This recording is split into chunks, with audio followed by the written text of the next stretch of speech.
বাংলাদেশের এক ছোট্ট গ্রামে থাকত রুবেল নামের একটি কিশোর ছেলে।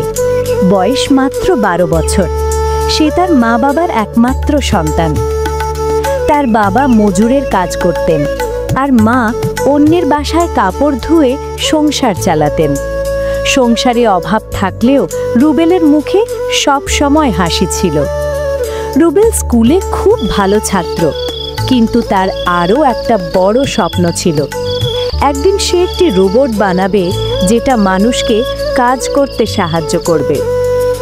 গ্রামের অনেকেই বলতো, এই সব স্বপ্ন দেখলে কাজ হবে না রুবেল, তুই তো গরিবের ছেলে। কিন্তু রুবেল বলতো, গরিব বলে কি স্বপ্ন দেখা বন্ধ করব?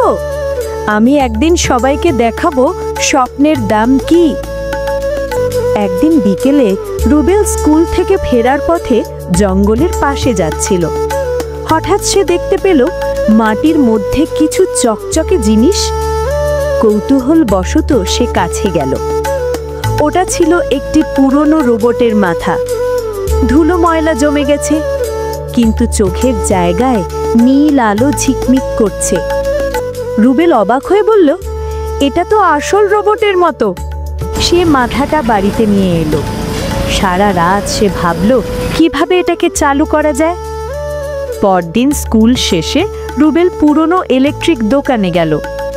দোকানদার রহিম চাচা বললেন, এটা পুরনো এক পরীক্ষার যন্ত্র মনে হচ্ছে, সাবধান, এর মধ্যে বৈদ্যুতিক অংশ আছে। রুবেল কিছু যন্ত্রাংশ নিয়ে ঘরে ফিরে এলো। দিন রাত কাজ করে গেল। একদিন হঠাৎ বিপ বিপ শব্দ হলো। রোবটের চোখ জ্বলে উঠল। রোবট বলল, সিস্টেম অনলাইন, আমি R77, আপনি কে? রুবেল বিস্ময়ে চিৎকার করে উঠল, তুমি কথা বলছো? রোবট ধীরে বলল, আমার স্মৃতি ক্ষতিগ্রস্ত, আমি এক সময় মানুষের সহায়ক ছিলাম।